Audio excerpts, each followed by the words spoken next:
Mes chers compatriotes, je reviens vers vous aujourd'hui. Ça fait déjà un moment que je n'ai pas commenté l'actualité du Gabon, mais je viens de voir passer une vidéo de pleurniche de Noureddine Bongo qui se victimise en prétendant que le Gabon l'aurait torturé parce on lui aurait mis un fusil sur la tempe pendant qu'il était en train de pisser. Pauvre chou.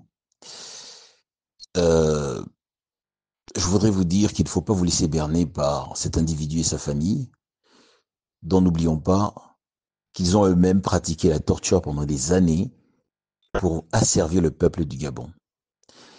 Oligui aurait pu continuer à profiter de ce système encore des années, mais c'est un patriote. Il a décidé d'y mettre un terme. Et tout ce que vous voyez aujourd'hui dans les réseaux sociaux, ce sont des manipulations dans lesquelles je vous invite à ne pas tomber. J'ai partagé quelques réflexions avec des amis sur ce sujet et je vous les ai compilées dans la vidéo qui suit. Vous allez pouvoir entendre ce que je pense des péripéties de la famille Bongo aujourd'hui en France qui osent aller porter plainte contre le Gabon. Ces gens qui nous expliquent pendant des années qu'ils étaient Gabonais, aujourd'hui, comme par hasard, ils sont devenus des Français.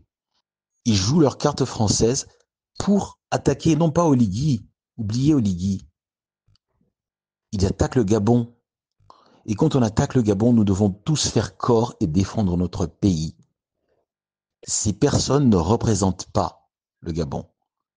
Ils défendent leurs propres intérêts, leurs intérêts égoïstes. Ils demandent à ce qu'on leur rende l'argent qu'ils ont volé au pays et qui a été confisqué par la justice. C'est ça l'enjeu. Noureddin n'a jamais été torturé. S'il avait été torturé, il ne sait pas ce que c'est que la torture. Peut-être qu'on aurait dû le torturer pour qu'il sache exactement ce que c'est. Il ne sait pas c'est quoi la torture. Donc, ferme ta gueule, Noureddin, s'il te plaît. Vraiment, ferme-la. Ferme-la. T'es indécent. Déjà, tu affiches cette pauvre juge qui a essayé de t'aider sans aucun état d'âme. Tu la fous sur les réseaux sociaux, etc. T'es un pauvre con. T'es un minable. Voilà ce que t'es, Noureddin Bongo. Tu reviendras jamais au pouvoir au Gabon. Ta famille ne reviendra jamais au pouvoir au Gabon. Les Gabonais vous vomissent. On ne vous aime pas. OK? Restez en France, restez en Angleterre ou je sais pas où. Et de toute façon, on va engager des poursuites contre vous en France également, où vous avez détourné des biens publics et vous les avez planqués. On va vous traquer un par un toute la fortune que vous avez emmagasinée pendant si longtemps. Nous allons la récupérer pour le bien du Gabon. Donc, ça sert à rien de balancer des vidéos. Si j'étais à ta place, je ferais profil bas et je demanderais pardon. Mais bon, comme tu es arrogant et que tu es né, comme je le dis tantôt, avec une petite cuillère en argent dans le cul, tu te crois encore finalement supérieur en fait à Oligui, c'est ça. Pour toi, c'est un garde du corps qui t'a enlevé du pouvoir et en fait t'as la haine quoi. Mais frère, t'as perdu le pouvoir, tu sais ça veut dire une déchéance, t'es déchu. Alors va te cacher. Dès qu'il s'agit de la souveraineté du Gabon, moi je défends. Dès qu'il s'agit de la souveraineté du Gabon, moi je défends Oligui. Voilà. Et il faut pas croire en instrumentalisation. Noureddin Bongo, c'est un Français, hein. N'oubliez pas ça, hein, parce que on a un sentiment que on vous balance une petite vidéo comme ça. Comme vous aimez bien le Congo, ça, vous allez tous y aller comme des chiens à qui on lance un os à ronger.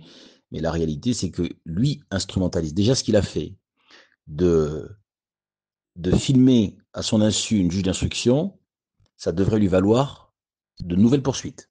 D'une part, c'est interdit. C'est une violation de la vie privée. Ensuite, euh, ce qu'il montre là n'est pas nouveau. On a eu des cas pareils en France et les juges n'ont jamais été inquiétés. Ce que la juge a dit, elle a dit qu'elle a eu des pressions, elle n'a jamais dit le nom Oligui. D'ailleurs, Noureddin tente dans cette vidéo de lui faire dire le nom d'Oligui. Elle dit non, les membres du CTRI. Donc ça veut dire que il fait l'unanimité dans son groupe. Tout le monde, tous les membres du CTRI voulaient en finir avec le régime des Bongos. Il n'y a pas une seule personne là-dedans. Oligui n'est que la figure de proue d'un système qui sont tous des gens qui sont des Gabonais, qui ont décidé d'en finir avec ce régime qu'ils estimaient être contraire aux intérêts fondamentaux du pays. Ils ont le droit de faire ça. Donc, cette instrumentalisation minable, un mec à qui on a donné la chance de sortir de prison et qui vient diffuser des choses comme ça, dans quel but? dans le but d'embarrasser le président. Il est déjà élu pour 7 ans. Ça n'a rien changé. Donc Noureddin Bongo est un minable. En plus, cette pauvre juge qui essaye de l'aider, bon, elle essaie pas vraiment de l'aider. Je pense que là, on est au tout début de la transition. Elle ne sait pas exactement quel camp va remporter la bataille. Donc elle essaye un peu, finalement, de se mettre un peu au milieu, en arbitre, se dire, bon, bah, si Noureddin revient au pouvoir, peut-être que moi, je serai pas, en tout cas, je vais sauver ma peau. Je pense que c'est ce qu'elle fait, la pauvre. Mais profiter de ça pour la jeter en pâture, comme ça, cette pauvre juge, ça montre bien qu'il n'a pas d'état d'âme, lui non plus. Et il veut se présenter comme un saint. C'est pas des choses qu'il faut tolérer, ça. Ce type est un minable, je le dis comme je pense. Je vais te dire, moi, en tant que juriste, ce que j'aurais fait immédiatement si j'avais été procureur de la République de Libreville. D'abord, j'aurais interdit la diffusion de cet extrait. Ensuite, j'aurais engagé de nouvelles poursuites contre Noureddin Bongo pour violation de la vie privée, parce qu'il viole la vie privée de cette magistrate, violation du secret de l'instruction, puisque nous sommes quand même dans le cabinet d'un juge d'instruction, donc des poursuites en plus de ce que il a déjà sur le dos. Qu'est-ce qu'il raconte là? Parce que c'est quoi l'enjeu du procès qu'il fait à l'État gabonais, pas à Oligui, on s'en fout d'Oligui. C'est à l'État gabonais, c'est l'État gabonais qui l'attaque, en disant que l'État gabonais l'aurait torturé. Alors, soit dit en passant, lui, quand il foutait des gens en tôle, ou quand son père foutait des gens en tôle, ça l'emmerdait pas que les gens soient torturés. Parce que c'est les mêmes quand même, hein, on est d'accord. Bon. Aujourd'hui, il dit, ouais, gna, gna, j'ai été torturé parce que maintenant il a été en prison. Et qu'est-ce qu'il raconte? Il dit, oui, on m'a mis un fusil sur la tête pendant que j'étais en train de pisser. Pauvre chou. Pauvre chou.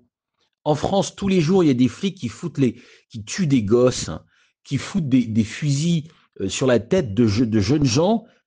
On ne parle pas de crimes contre l'humanité. Enfin, il ne faut quand même pas exagérer. On lui a pas coupé les oreilles à Noureddin. On lui a pas coupé les sgeg. Hein. Peut-être qu'on aurait dû peut-être lui couper les sgeg pour qu'il comprenne bien ce que c'est qu'une torture. Voilà un pauvre chou qui est né avec une petite cuillère en argent dans le cul, qui vient donner des leçons de droits de l'homme, alors que toute sa vie, il a profité de l'exploitation et de la violence d'État contre les Gabonais pour lui et sa famille rester au pouvoir. C'est d'une indécence. C'est d'une indécence. Je ne peux pas tolérer ça. Et j'avais déjà fait une vidéo là-dessus en demandant aux autorités gabonaises de poursuivre François Zimeret, qui est un avocat sioniste, soi-disant défenseur des droits de l'homme, mais qui ne défend que les riches apparemment. J'avais fait une vidéo pour dire que ce mec-là, il est payé par les bongos. Sylvia, Noureddin et machin truc. Ok? Machin truc, c'est Ali Bongo, pardon, son nom m'a échappé. Et pourquoi on ne poursuit pas ces gens, cet avocat, pardon, ce pseudo-avocat, qui était déjà l'avocat de Carlos Ghosn, hein, souvenons-nous, lui qui s'est évadé de prison du Japon, il ne défend les droits de l'homme que des riches, ce bâtard. Il ne défend pas les droits des Palestiniens, monsieur Zimmeré. Hein. Il a même dit une fois, il a renvoyé dos à dos les victimes, deux, trois victimes israéliennes contre les 45 000 victimes palestiniennes qui sont aujourd'hui tuées à Gaza, qui sont victimes de génocide. Donc méfions-nous bien de ce Zimmeré, qui n'est absolument pas un défenseur des droits de l'homme, qui est là pour l'argent, il défend que les riches, pour la thune. Ok? Et ce mec-là, il a insulté un procureur gabonais. Ses honoraires sont payés par de l'argent public gabonais détourné. Je le dis parce que ni Sylvia Bongo, ni Noureddin Bongo, ni Ali Bongo ne peuvent justifier d'une fortune qui soit en dehors de l'argent public gabonais. Donc on peut parfaitement les poursuivre, des chefs de recel de détournement de fonds publics gabonais. On l'a fait avec Sarkozy pour la Libye, alors qu'on n'avait jamais trouvé aucune trace de cet argent libyen. Et c'est quand même passé. Donc on peut le faire sur Zimmeré si on le souhaite en France. Donc à un moment donné, il va falloir que Oligui et toutes les personnes qui sont autour de lui disent stop à cette mascarade et défendent la souveraineté du Gabon face à la France. Ce n'est pas un juge français de faire des contre-enquêtes qui sont en réalité des prétextes d'ingérence dans les affaires internes du Gabon. Ça, c'est inacceptable et je pense que Oligui devrait réagir de manière beaucoup plus véhémente à l'égard de cette pseudo-enquête ouverte en France par les bongos.